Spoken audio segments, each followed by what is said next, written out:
All right, guys. So we're back, and Group Two receivers going on currently. We're gonna go back. We're gonna just talk about Group One receivers because they performed earlier in the Group One quarterbacks. So there was actually a lot of people that we really liked in the Group One. So we had Yeah. my notes. I had Chase Claypool that we'll get into, who kind of had like a DK Metcalf type performance. I had Justin Jefferson. I had John Hightower, and I also had Quintez Cephas in my notes. But we'll start with Jay. You see, I also ask you what you thought of the first group of receivers. What do you think? I have Omar Bayless.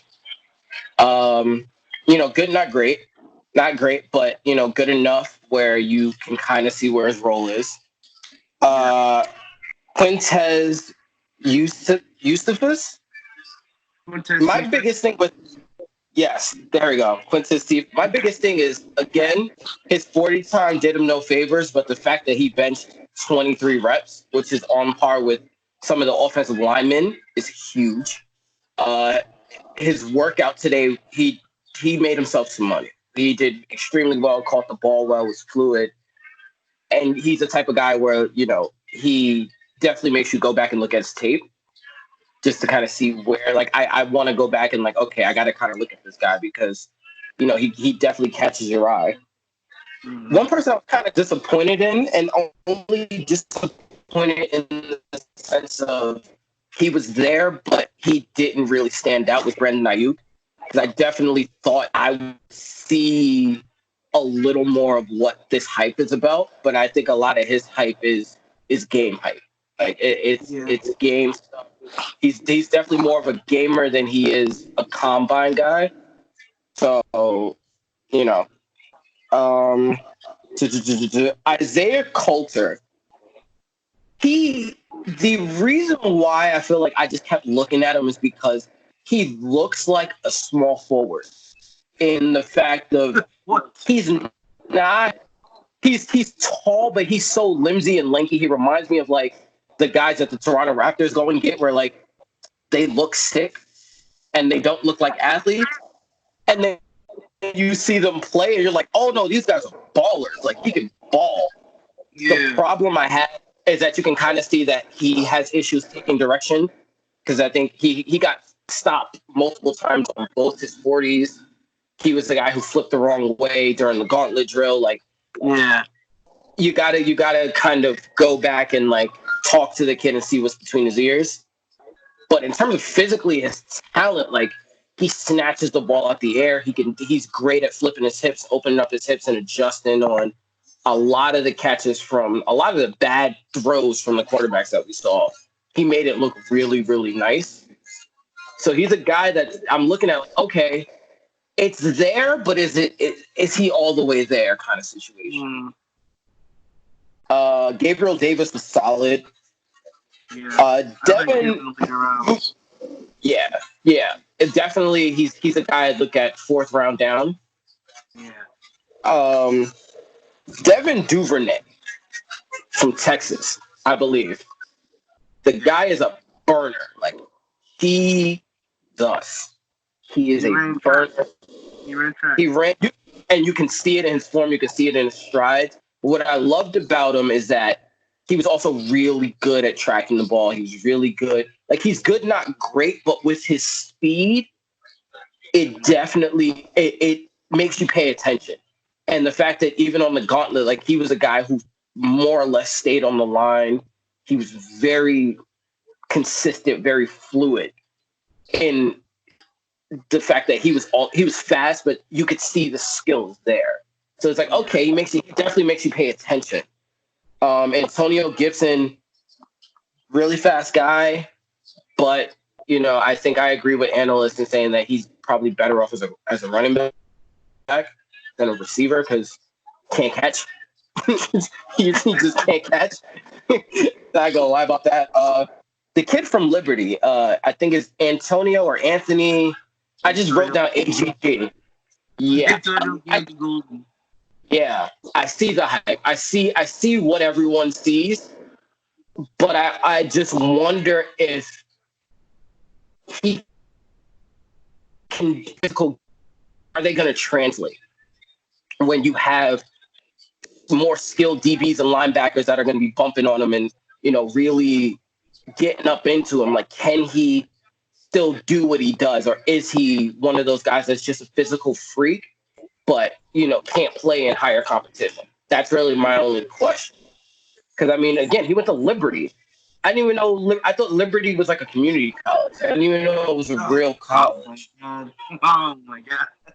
So, he's one of those kind of guys where like you don't really hear about him until you look at the tape, but it's like, do you want to take a third round fly on this guy?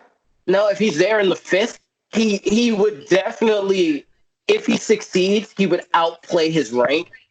But it's just a matter of level of competition. That's really what it comes. Look at him, see it. Oh my gosh. My thing too is you look at a guy like John Hightower. To me, he outplayed him. They're the same kind of receiver, but he just looks better. He looks more fluid. His foot muscles, they all just look better. It's just that AGG is more of a physical. But in terms of, functional strength, functional reaction, Hightower just looks better. That's just my personal opinion. KJ Hill looks small. Like that's it. He's crisp, he's clean, he just looks small. And that, to me, again, when you look at the way the DBs are built now, it's like, yeah, that was cute what you did in college. Yeah, you're a physical guy, but at 5'11" and what, like 1/8, can you get separation? Is my thing. And again, he only ran a 4.6. So had he run on the low 4.5, sub 4.5, then I think I'd like him more. But he ran a 4.6, so I'm like, can he separate? That's my whole thing. It's like that's really my thing, because at 5'11", you're looking at a guy who can separate, a guy who can get open. Like, can he get open? Because you're not going to throw a guy like that that has no, his catch radius is in. You're not going to throw that guy open. His 40, his vertical was okay. He's not going to win any jump balls against, bigger DBs. Yeah.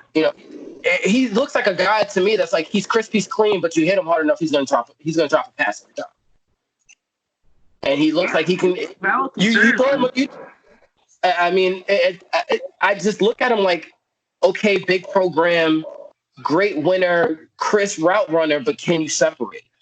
Like, it just hasn't shown that he can separate to me. And even on film, when I watched Ohio State, like, I'm looking for Hill to get open, and he's not getting open. Like, he'll get open maybe twice or 3 times a game. You'll see like a clean one, unless it's on like a shallow route where it's a pick play. And then, you got to worry about rack, but he's a little too small. His strides are a little too choppy. You're not going to get a lot of rack out of a guy like that. And at 5'11", like, you got to do something. And I think that I agree with a lot of analysts that said, like, he's good, not great. And at that size, you have to be exceptional at something, and he's just not. Isaiah Hodgins out of Oregon State, I like. Overall, big guy, alley-oop guy. Can definitely, he ran a 4.61, so with his size, he's definitely a high point kind of guy. Like, he can beat up on DBs. He looks like he can go over the top. He can moss a couple of DBs. You can definitely run him in intermediate routes and shallow crosses and stuff, and he'll get some rack. He's definitely a utility big guy. Tristan Jackson from Syracuse, I like him, but he's my wide receiver 3-4 right now until he puts some weight on and cleans up his footwork. But he has great hands. Great hands, just skinny. And Justin Jackson, he ran a 4.44. And yes, Joe Burrow was his quarterback, but he just went with a group of quarterbacks who have accuracy issues and made them look. He made their passes look better. I'll put it that way. And he ran a 4.44. So to me, that makes him a bona fide late first, early second guy. Like, I don't see him I don't see him getting past 37, I want to say 37, 38. And I got him somewhere like truthfully, I can see him going late teens, early 20s. If a team likes him, if a team really likes him, I can see him going late teens, early 20s, and I don't think it's a stretch to have him going that high. That's just a personal. All right. I wouldn't take him from if I'm at 15, but if I'm trading down to 18, 19, 21 to like 24, because you don't want to let him get to a team like the Saints, the Patriots, the Packers. You don't want him on, like, he's the guy, you don't want him on those teams. For the love of God, you don't want him on those teams. It might happen, man. It might happen. But I mean, like, you get him like you look at, a team like Miami at 18, Jacksonville with their second first-round pick, those kind of teams, they could definitely use him, and he plays well with the little bit of receiving help they already have, and he'll make other guys better because now you have to pay attention to him for sure. You have to watch him.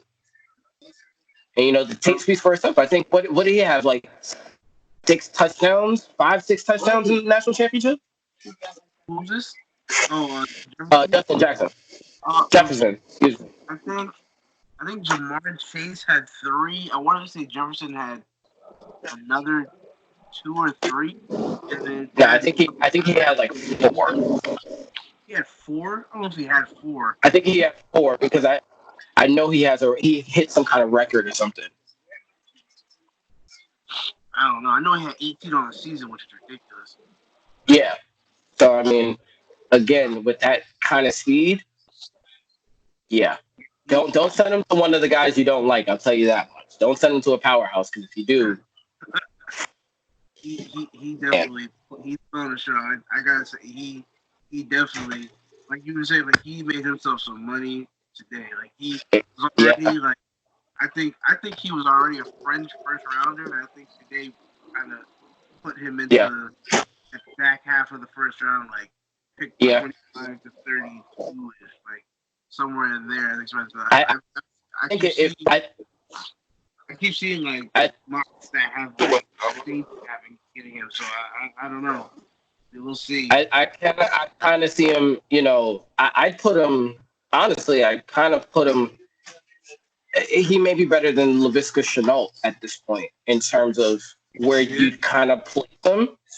I can see him as like the number 4, number 5 guy, like solidifying. He's in that latter half of.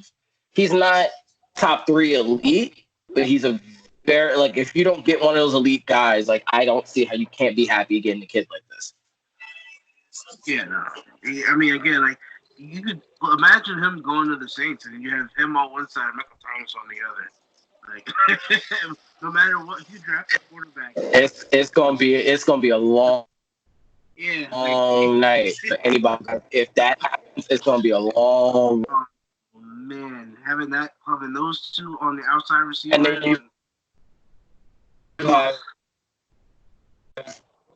and then you realistically, you think about it, you got Taysom Hill as a slot guy, and you got Ben Watson as a tight end. Like, good Lord. I don't know what Taysom Hill's going to do. I don't know where he's going to go. He's a free agent. He's trying to get paid. Brian quarterback money. 29 years old. A full season's like even work. And I don't know what he's thinking. But yeah, we'll take that for the free. Yeah, that's a whole nother podcast for the free agent. Yeah, look at my face. Yeah, I know. All right. Before I end that, I just wanted to say I agree on pretty much everything that you had on as far as receivers. Like I said, I had I think Chase Claypool put himself into like probably like second round pick conversation. I think like honestly second or third round. He's a receiver. Like you don't. There's to me they were talking about him being a tight end. Like no, he's a receiver. He's a receiver. He's just a big receiver. Yeah, and I would love that. Like that kid is absolutely. 40, runs a 4.4, 6.4. Like kid he'll be physical. Like and he'll and I want him blocking down. He'll probably kill the corners left and right. I'll probably take him. He's already talking about Justin Jefferson. Hightower, I really liked. I thought he looked really good in his route running.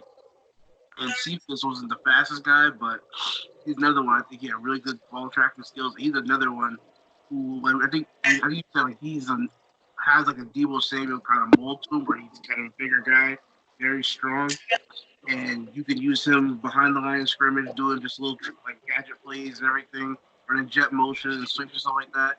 But I think he'll also go on the outside. He'll block downfield too. So I feel like honestly, in a pinch, you can use him as a fullback, as a blocker.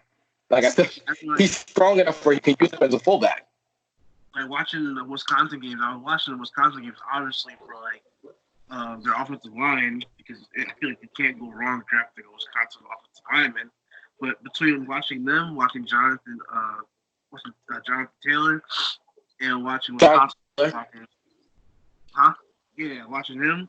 And then watching the linebackers, I started watching this dude Cephas, and I was like, yo, this guy's kind of a baller. Like, I was watching the Wisconsin games, watching him pretty much almost every week. This dude Cephas is going to be a little something. He's pretty good. But, yeah, man, we'll wrap up Group 1. Because then now we got Group 2 of the quarterbacks and Group 2 of the receivers. And I already got some notes on Group 2 receivers. The quarterbacks aren't looking too great. This group is this is going to be a quick video for Group 2. It's going to be a quick one. But we'll be back in a little bit. We're going to watch. We'll gather some notes, and we'll be right back to let you guys give you a little wrap up and a review of Group 2. Day 1. NFL Combat will be at this pretty much the whole week, guys. Stick with us, man. We'll be right back.